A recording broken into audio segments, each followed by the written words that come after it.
I cannot exactly remember when I first saw Gremlins, but I can 110% remember the emotions I felt. Intrigue, joy, laughter, terror. I remember seeing Gizmo for the first time ever going, "Aw," and then 10 minutes later going, "Holy shit," because of how scary these things looked. I remember the love I had for the characters, how much I wanted them to succeed, the tension I felt when the stakes of the film were placed right in front of me. All of these emotions, and as I just recently rewatched the film, I can safely say I still feel them all exactly the same. Gremlins is a masterpiece, but before I can get into why, I gotta take you back to the beginning. Gremlins was originally written by film screenwriter Chris Columbus. Sound familiar? Not that Chris Columbus. He never intended on the film being made and only wrote it to show off his skills as a writer, but that was all until Steven Spielberg came along and actually loved the idea so much that he bought into the film and became a producer. But every film needs a director, and that's where Joe Dante came in and swooped in and saved us all. Spielberg did consider other directors such as Tim Burton, but after further thought ended up picking Joe Dante. So now with the writer, producer, and director began production. The production of Gremlins has some very interesting aspects, like some of the filming locations taking place in a redressed version of Back to the Future's Hill Valley to actual studio troubles. During most of the filming of Gremlins, Spielberg was off with Indiana Jones stuff, like that amazing film, so whenever the studio would give director Joe Dante shit, he would basically complain to Spielberg, and Spielberg would basically tell the studio to fuck off and let Joe Dante do whichever, basically whatever he wanted, which I think is really funny and helped everything go into Joe Dante's favor, which is really something amazing with that film and gives it so much of its own life and Joe Dante's true vision, since he had a massive lack of studio interference, which is usually the reason why modern films are murder, is because these jackasses can't let the directors show their true vision.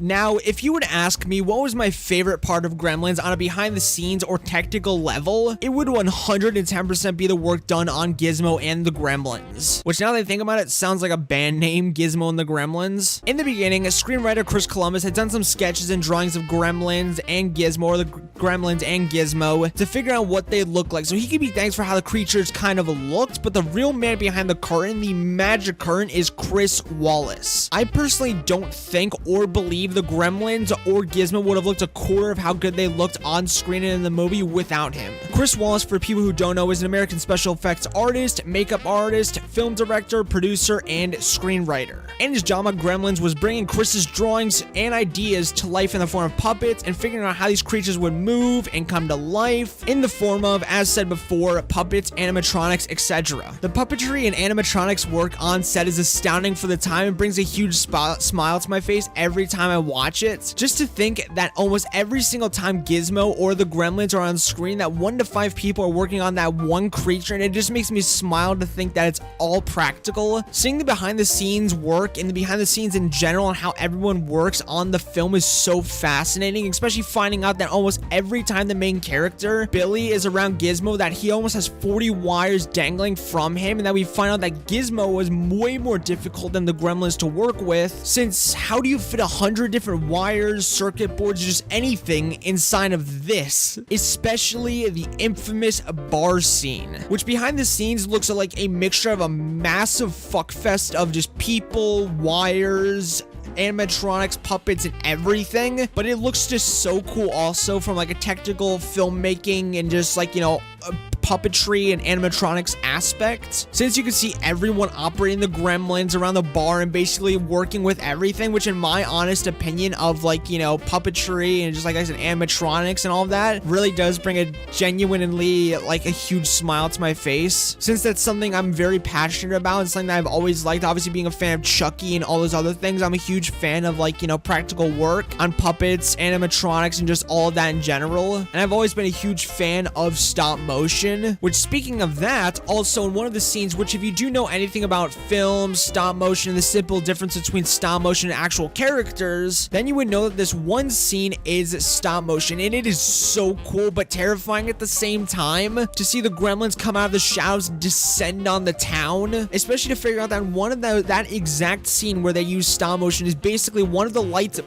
kind of went out on set, which obviously made everyone flip the fuck out, because if you don't know anything about if you know the basics of stop motion, production is everything has to be the exact same. Lighting, everything. So when one of the lights went on set, obviously everyone shit their fucking pants, thinking that they would have to restart again, but they did end up saying that maybe they could just use that as an excuse, basically saying one of the Gremlins took out the lights, which obviously worked a huge amount in their favor, to basically show another way of the Gremlins wreaking havoc on the town, which was just so fucking cool. Just on a technical aspect, and the behind the scenes with Gremlins, or the Gremlins and Gizmo, are all incredibly impressive, and the team behind it, like, you know, it all did an absolutely fantastic job, and like I said, on a technical and behind the scenes aspect, kicked ass, and it's just, it almost brings tears to my eyes every time I think about, like, you know, the work on, like, in the Gremlins, the animatronics, the puppetry. So thank you, Chris Wallace. He will always be remembered, like, you know, as, because usually people forget about, like, you know, the people who did those old classic movies, but I'll never forget the name Chris Wallace because of that work. Obviously, he had tons of other people behind, like, in the scenes helping him with all of it. So just thank you to all those people, because it's truly amazing.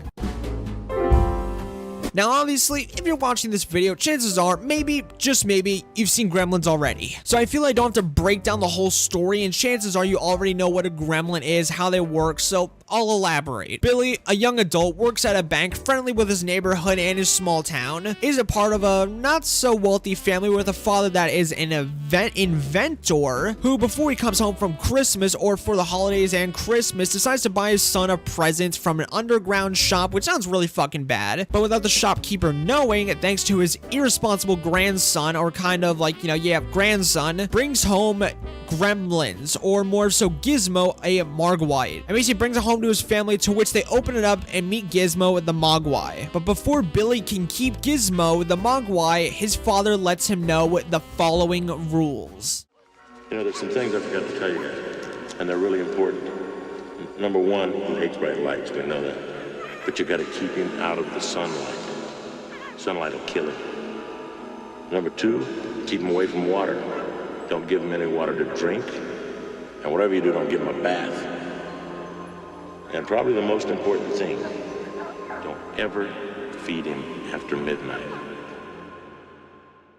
But Billy pretty much fucks all that up, and the Gremlins are all born, which is the evolution of Gizmo, who are led by Stripe, the big bad leader slash gremlin, and it's up to Billy's mother, Billy, Kate, Billy's crush and love interest, Pete, Billy's friend, the family dog, and all of them to stop the Gremlins.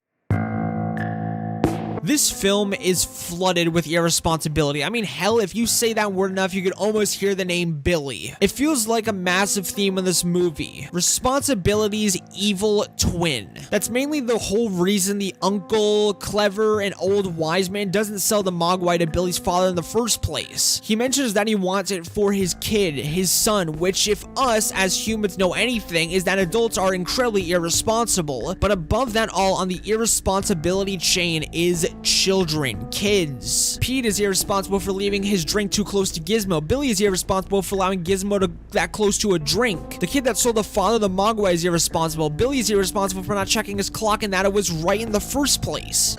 What's going on here? The parents are irresponsible for assuming their son is responsible enough to have such a responsibility. Hell, even the shopkeeper uncle, old wise man, is irresponsible for keeping Gizmo the Mogwai out in the shop in the first place. That is a huge running theme in the film, and is even addressed in the ending when the uncle, old wise man, or shopkeeper crashes the family's home to retrieve Gizmo, and addresses how with Mogwai comes much responsibility, that one day when Billy's more and more responsible, he may one day reunite with Gizmo. I warned you. With Mogwai comes much responsibility.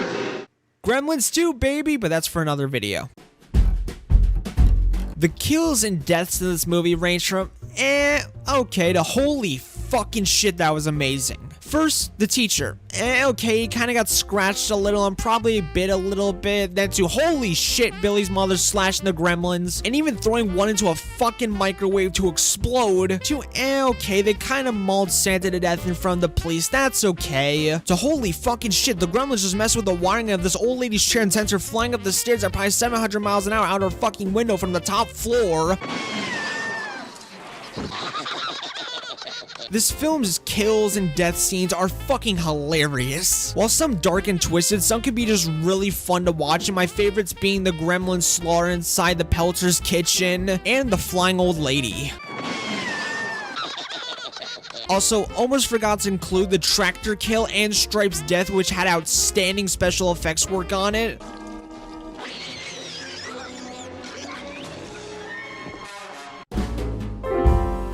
I went over the great practical puppet work already, but I feel I have to go over the Gremlins themselves. They're fucking terrifying, yes, but also very hilarious. They're led by Stripe, who is almost kind of the leader of the group. He's more serious, mischievous of the group, and while others are just more henchmen, the only goal of the Gremlins is to cause chaos and multiply. That's it. That is their only goal in the entire film. But there's something to them that's just so entertaining. There's a comedic and horror side to it all, I think, and they keep a perfect balance to it all, especially their laugh. I fucking love their laughs.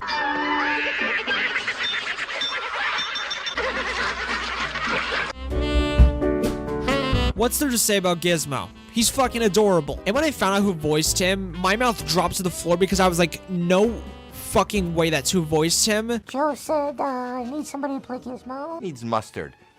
This is the mustard. It's just stunning. The guy who voices Gizmo is just absolutely amazing as the voice, and I honestly cannot, like, say he's awesome enough. And of course, he's adorable. Gizmo is absolutely adorable. I love how Gizmo's design and how he's used throughout the film, and all you need to know is just adorable. And the fact that he is partially designed off of Steven Spielberg's dogs, which I thought was a really funny fact. First, we got Billy, a wannabe pretty good artist who works at a bank, has a shit car, and a nice and loving family, a crush, and a dream to make some damn orange juice.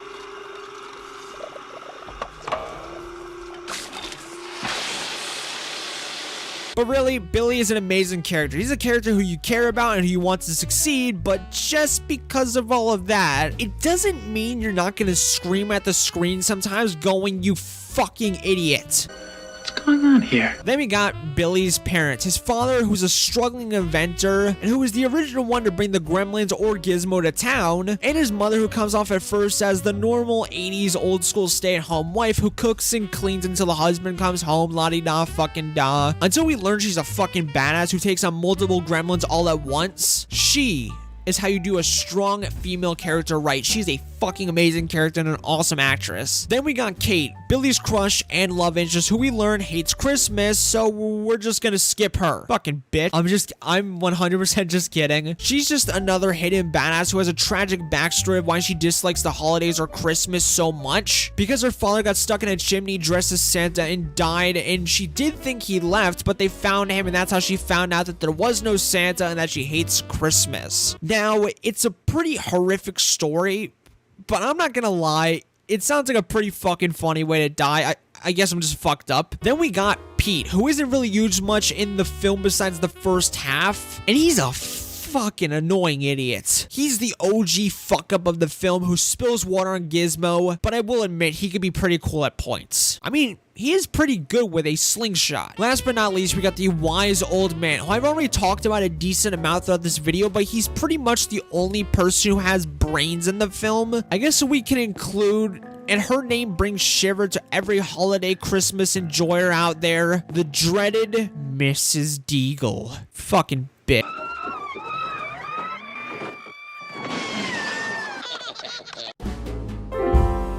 But as we wrap up the year, and after taking a long look back at one of my favorite holiday horror Christmas films of all time, taking a trip down memory lane and learning about the backstory behind the scenes and filmmaking of it all, I found a way to somewhat appreciate the film so much more than I did when I originally saw it at about the age of 8, 10, or maybe even younger years old. But what do you love most about Gremlins? And what is your favorite Christmas film or holiday horror film? And that is how Gremlins became, and it still is, a very scary Christmas movie story.